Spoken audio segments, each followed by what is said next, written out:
Hello everyone, welcome to learn sure. Discuss करेंगे कुछ important questions के बारे में। ये क्वेश्चंस किन के लिए इंपॉर्टेंट है? ये क्वेश्चंस जो भी स्टूडेंट अभी इंटरव्यू देने जाएंगे उनके लिए इंपॉर्टेंट है, ठीक है। और ये आंसर कहाँ से मिले हैं? ये आंसर मिले हैं वेबसाइट से दिए हैं, ठीक है, हाई कोर्ट सुप्रीम कोर्ट के थ्रू। और ये फ्रिक्वेंटली आस्क्ड क्वेश्चंस है, ठीक है। ध्यान रखिएगा, बहुत इंपॉर्टेंट क्वेश्चन बनेंगे इसमें से, आपको हेल्प मिल सकती है अगर इनमें से कोई क्वेश्चन पूछ लिया गया। नहीं पूछा गया तो बाकी आपको पता ही है क्या क्या पढ़ना है आपको, बेसिक्स में इस पर वीडियो बना चुका हूँ। फर्स्ट क्वेश्चन है, what is the duration of vacations और हॉलीडेज जो हैं दोनों एक ही बात है, कितने होते हैं सुप्रीम कोर्ट के अंदर, क्या ड्यूरेशन रखी गई, इसके बारे में क्वेश्चन क्या हो सकते हैं। इसका आंसर है working days hours in the supreme Court are regulated by rules framed by the supreme Court. Obviously बात है, सुप्रीम कोर्ट के जो वकेशंस है कौन फ्रेम करेगा? सुप्रीम कोर्ट ही बनाएगा। दीज रूल्स प्रोवाइड दैट, ये क्या करता है, the period of summer vacations 7 हफ्तों से ज़्यादा नहीं हो सकता। अब याद कीजिए, मैंने पिछली जो वीडियो डाली है वकेशंस के ऊपर, आपको मैंने बताया समर वकेशंस होते हैं और क्या होती है आपकी विंटर वकेशंस। तो टोटल हाई कोर्ट के अंदर याद कीजिए 30 थे ये और 6 ये 36 हो गए।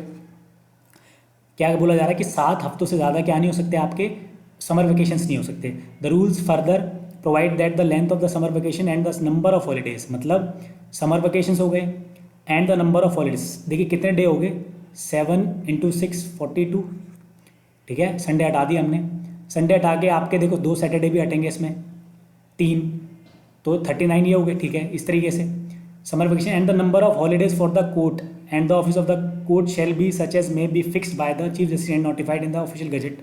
सो इसलिए so as not to exceed, कितने दिन से ज़्यादा नहीं हो सकते, 103। ध्यान रखना इसको, एक्सक्लूडिंग संडे, संडे को हटाकर आपकी जो ये छुट्टियां हैं, ये जो समर वेकेशंस और ये सब मिला के 103 दिन से ज़्यादा नहीं हो सकती, ठीक है।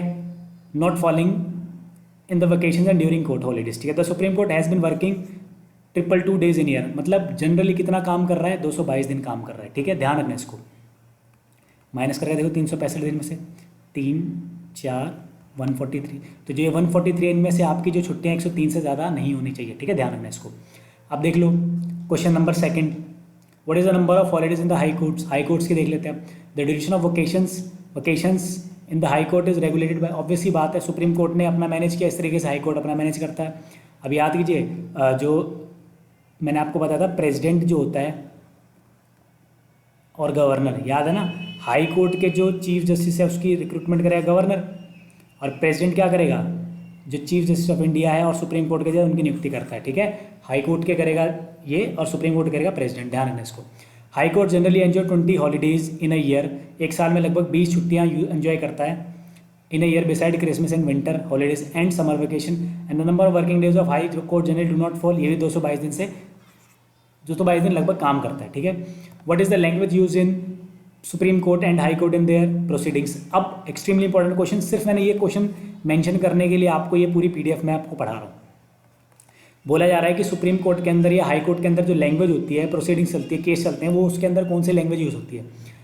Article 341 subsection 1 of the constitution of India provides that all proceedings in the supreme court and in every high court shall be in English language until parliament by law provides otherwise, ठीक है। जब तक parliament ना बोले सारे cases में होते हैं इंग्लिश में। No law has since been made in this regard by the parliament, इसके अलावा पार्लियामेंट के अंदर कोई लॉ नहीं बनाएगा। तो आप देख लो सुप्रीम कोर्ट और हाई कोर्ट के अंदर जो प्रोसीडिंग्स होती है वो आपकी किस में होती है, इंग्लिश में। किस आर्टिकल में मेंशन, 348(1) में, ध्यान रखना इसको। अब 348(2) क्या कहता है, 348(2) कहता है of the constitution provide that the governor of the state may with the previous consent of the president, मतलब प्रेसिडेंट के कॉन्सेंट के साथ authorise the use of Hindi, Hindi को भी क्या किया जाता है, ऑथराइज किया जा सकता है। अदर लैंग्वेज यूज फॉर ने official purpose of state in proceeding of the high court having its principal seat in that state provide that decrees judgment और orders passed by such high courts, ठीक है। तो क्या किया जा सकता है, हिंदी को भी किया जा सकता है अगर प्रेसिडेंट की कॉन्सेंट की जाए तो साथ में, ठीक है। ध्यान रखना इसको। आर्टिकल ये क्या बताता है, 348(2) और ये 348(1). Whether Hindi is being used in some of the high court in their proceedings so far the governors of 4 states, namely क्या है, बिहार, MP, उत्तर प्रदेश और राजस्थान, 4 स्टेट हो गए, have authorise the use of Hindi in addition to English, मतलब English के साथ साथ हिंदी का यूज़ करने का अधिकार किसके पास है, बिहार, मध्य प्रदेश, उत्तर प्रदेश, राजस्थान प्रोसीडिंग्स के लिए। ध्यान रखना इसको, इन स्टेट्स के पास है। Is there any provisions for reservation in higher judiciary. देखिए इसके बारे में मैं वीडियो लेके ही आऊँगा आप लोगों के लिए। देखिए ये अलग है थोड़ा सा, क्योंकि ये जजेस और इनके बारे में बताया जा रहा है। मैं आपके लिए लेके आऊँगा जो स्टाफ होगा, जुडिशरी, जजेस, PA, ऐसे सब के बारे में बताऊँगा। नेक्स्ट वीडियो आएगी इसके बाद।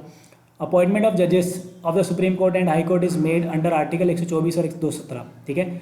तो जजेस के लिए जो रिक्रूटमेंट होती है वो किसके अंडर होती है, 124 और 217 in respective. These articles do not provide for reservation for any caste. ये जो रिजर्वेशन प्रोवाइड नहीं मिलता, गाइस ध्यान रखना, कोई रिजर्वेशन नहीं मिलता जजेस की अपॉइंटमेंट में, ध्यान रखो। The government has however requested the chief justice of high courts that while sending proposal for appointments of जजेस due consideration be given to suitable candidates belong. देखो, लेकिन गवर्नमेंट जो होती है स्टेट की, वो ये बोल रही है कि भैया जब आप प्रमोशन करें या इस तरीके से कोई जज अपॉइंटमेंट करें तो आप कंसिडर करें OBC, SC, ST and minorities को, ठीक है। Whether reservation is applicable in recruitment and promotion of judicial officers in the district and subordinate courts. क्या डिस्ट्रिक्ट एंड सबऑर्डिनेट कोर्ट्स के अंदर भी ये रिजर्वेशन प्रोसीजर है? Under the constitution of India, recruitment and promotion of judicial officers in the district and subordinate courts in the country fall within the purview of the state government. Most of the states have provision for reservation. मतलब बहुत सारे states ने कर रखा है ये, वो क्या देते हैं, रिजर्वेशन देते हैं, ध्यान रखना इसको। Is there any proposal for creating parity in pension of high court जजेस फ्रॉम बार? ये आपके लिए इंपॉर्टेंट है नहीं। What action is taken by Department of Justice on the grievance sent by the general public against the judiciary? Judiciary के खिलाफ अगर कोई पब्लिक एक्शन, पब्लिक कोई भेजती है या एक्शन लेने की बात की है तो डिपार्टमेंट क्या एक्शन लेता है? The applications are forwarded to the, किसको फॉरवर्ड कर दी जाती है? रजिस्ट्रार जनरल को। अब ये रजिस्ट्रार जनरल क्या होता है, याद कीजिए मेरी पूरी टेबल, अगर आपने मेरी पहली वीडियो देख रखी है, मैंने वर्क प्रोफाइल जिसमें बता रखा है, उसमें मैंने बता रखा है रजिस्ट्रार जनरल कहाँ जाता है, कैसे कैसे ये पूरी चेन चलती है। Courts of further action as appropriate with a copy to applicant, ठीक है। एप्लीकेशन के पास कॉपी मिलती है और किसके पास जाती है? रजिस्ट्रार जनरल के पास। What action is taken on the grievance against जजेस ऑफ द हाई कोर्ट्स, और हाई कोर्ट और सुप्रीम कोर्ट के जजेस के खिलाफ अगर कोई कंप्लेंट आती है तो क्या किया जाता है? The complaint are forward to the secretary general. ये कंप्लेंट भेजी जाती है सेक्रेटरी जनरल को सुप्रीम कोर्ट के, ठीक है, India, for the further action. इसके बाद एक्शन दिए जाते हैं, लेकिन एक कॉपी किसको दी जाती है? एप्लीकेंट को। एप्लीकेंट की कॉपी भेज दी जाती है सेक्रेटरी जनरल के पास। What action is taken on complaints received against official of state governments? State government, the complaints are sent to the chief secretary के पास भेजी जाती है, स्टेट गवर्नमेंट के अगेंस्ट कोई जाती है जब। What action needs to be taken by the applicants after the application has been forward to concern high court और सुप्रीम कोर्ट? सुप्रीम कोर्ट और हाई कोर्ट में जाने के बाद क्या एक्शन लिए जाते हैं, क्या जरूरत है? तो the applicant has to take up the issue further with the authorities in the high court and supreme court to whom the letter has been sent, इसको भेजा गया था। The judiciary is independent in India, Bharat के अंदर judiciary का independent है। Hence department of justice does not ask for action taken report from the court और send reminders. However all high courts and supreme court have an in house mechanism to deal with. सबका एक procedure होता है इसको deal करने का, ठीक है, ध्यान रखना, हाई कोर्ट और सुप्रीम कोर्ट का खुद का। What action is taken on the grievance against registrar general of high courts and the secretary general of the supreme court? क्या एक्शन लिए जा सकते हैं? The complaints are sent to the PPS of honourable chief justice and honourable chief justice of India, उनके पास भेजी जा सकती है अगर रजिस्ट्रार जनरल के अगेंस्ट कोई बात है तो, ठीक है। कौन एक्शन ले सकता है?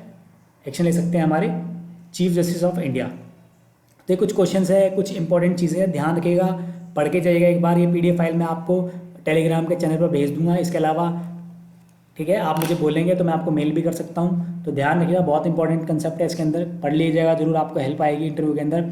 If you like my video please subscribe my channel जो कि learn show. Thank you guys.